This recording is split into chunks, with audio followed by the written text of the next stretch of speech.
5 times we played, and you're getting me one in. Correct. Okay. No, just fold the king jack. It is Saturday morning, watching a little poker go action, as Oliver was also partaking in there. It's the beginning of what is going to be undoubtedly a very long day. Now here's the deal. I've actually already been to the gym, but that's just the beginning of it. The way it works in Reno is the poker games start at 11 a.m. The 3-5 games anyway.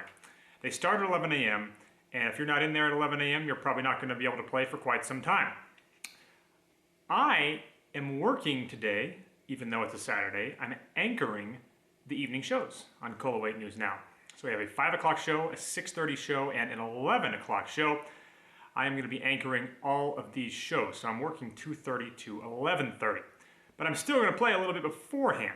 So I'm going to jump in the poker game from 11 to 2, and then work basically from 2:30 to 11:30. So I'm going to try to vlog basically the majority of this day. What's happening is I am in the running for the weekend anchor job. I'm not guaranteed the job, but I have a chance to get the job. So I kind of need to nail it today to have a chance. I believe I'm the only internal candidate that's up for it. So that's good news, but I'm not sure who from the outside will be looked at as a potential candidate as well. Actually, one other thing I need to do here before I leave is to do something that a friend of mine has recommended.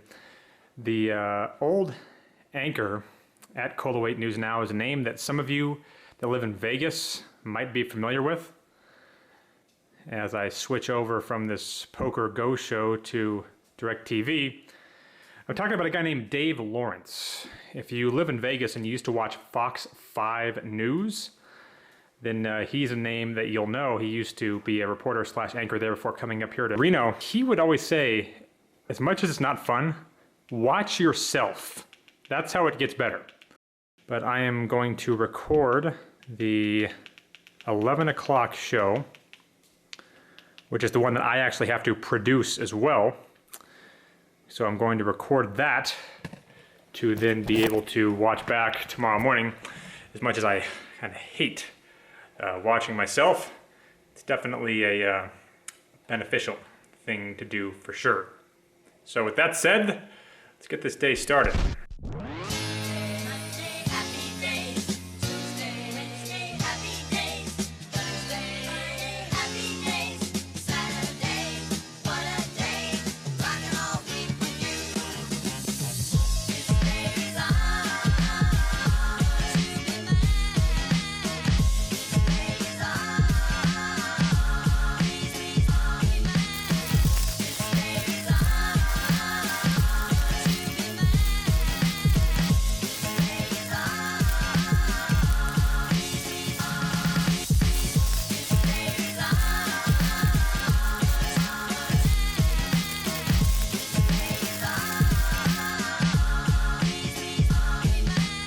All right, 2 p.m. 3 hours go by pretty quick at a poker table.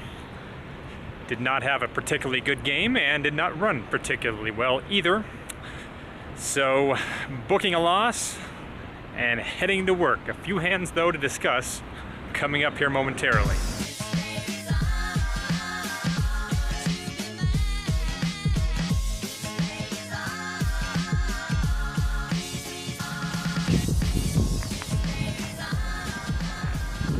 All right, before I actually start working here this afternoon, I want to go over a couple of hands from today's 3-5 game at the Peppermill. This first hand was one in which we get a under-the-gun player who was very loose. This guy was playing almost every hand to start out with. He had actually come over from a 1-2 game, but bought him fairly deep, probably about 700 or so in this 3-5 game. He opens to 25, and the player on his immediate left calls. And I am in MP2 with pocket jacks. I make it 90, and I'm somewhat surprised to see the original raiser fold. He's the guy who was really loose. But the other guy calls, so we go heads up to a flop. It comes ace, jack, deuce with 2 hearts. So I flop middle set. He checks it over to me. I go ahead and bet out 130. And he doesn't waste any time before shoving all in. It's about 200 or so more. Actually, I think a little less than 200 more, but obviously the amount doesn't really matter much. I'm going to be snap calling here. He shows ace king. The turn comes 4, and then the river comes an ace. He celebrates, even though I'd already shown my hand. Unfortunately for him, his 3 aces are no good, and we scoop this one with a full house.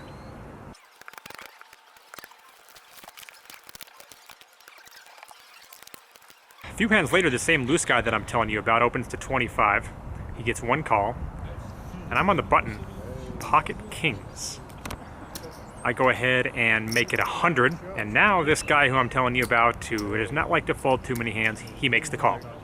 The other guy goes out, so we have a pot of about 225, and the flop comes Jack 8 5 with 2 spades. He checks, and I slide in a stack of about 135. Probably could have bet a little bit more here given the size of the pot, but wanted to try and keep him in with the number of his pairs that he could have in this spot. That said, he snap calls. So that was interesting. He didn't waste any time at all. And the turn comes the single worst card in the deck for me. Can you guess what that is? Yes, it comes the Jack of Spades. He doesn't bet into me though, but given just how horrific that turn card was, bringing in front door spades and now pairing top pair, I decided to check it back on the turn here. Definitely a spot where I could have bet, but opt for the check.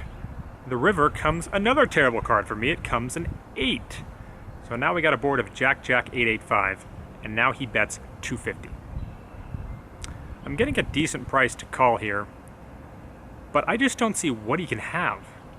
Certainly I can beat 9, 10.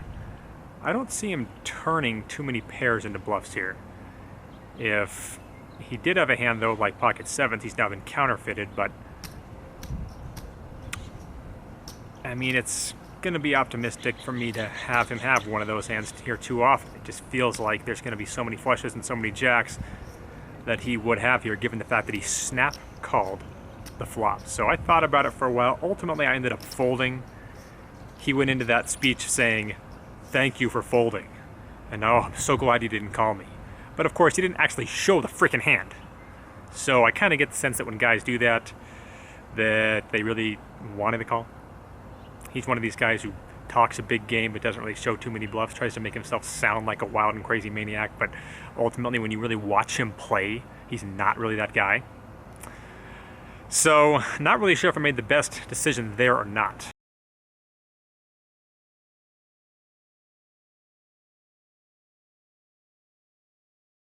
And crews are set to break ground on a new arena on the Las Vegas Strip this summer. It will be an 18,000-seat sphere-shaped venue that will host concerts and other entertainment events. It will be located behind the Venetian. Developers revealed more info on the project yesterday. Owners say the venue will engage all human senses, not just hearing and sight. They also say the futuristic-looking facility will have a 170,000 square foot LED screen that'll wrap around the venue's interior bowl. It's scheduled to open in 2020.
That's right, I'm here on one of the most iconic streets in the state of Nevada, C Street in Virginia City. If you've been to Reno, maybe you've come up here to Virginia City, an old mining town from the 1860s and 1870s that they simply never changed.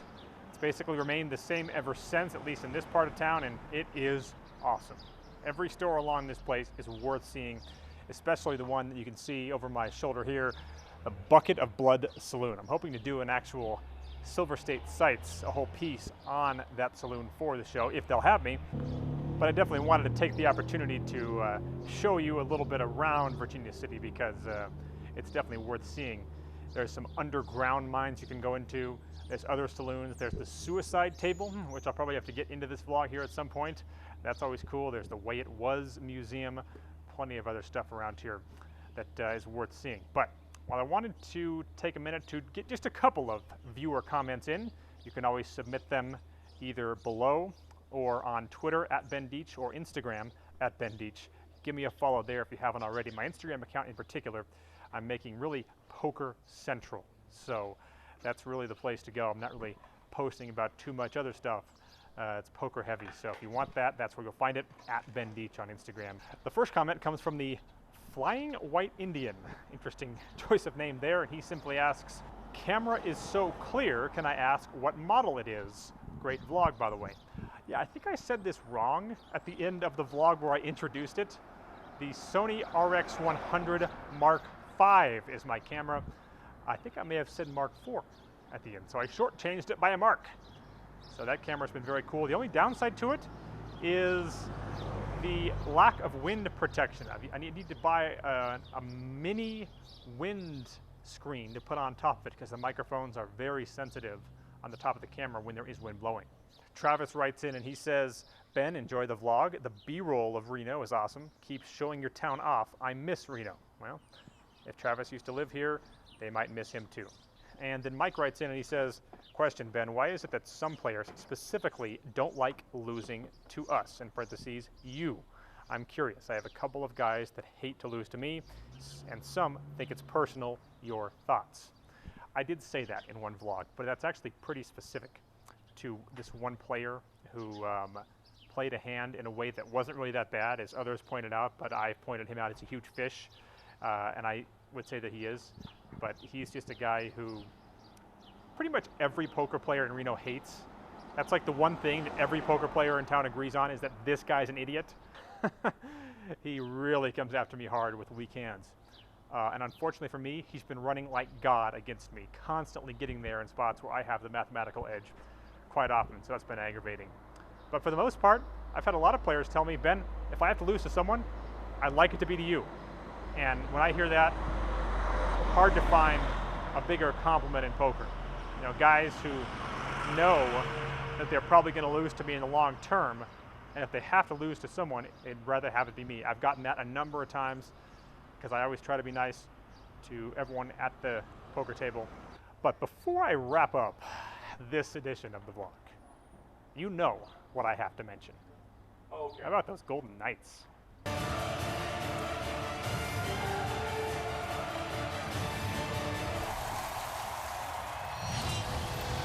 Only defeat came in double overtime. Teams on their heels quickly here in this building. They come out fast. They tend to... Turned back by Brayton McDowell. Waits for the puck. Marshall Shaw to the net. He scores! 35-second chance. The Golden Knights closed out the Winnipeg Jets to advance to the Stanley Cup final in only the first year as a franchise. Unbelievable, is all I can say.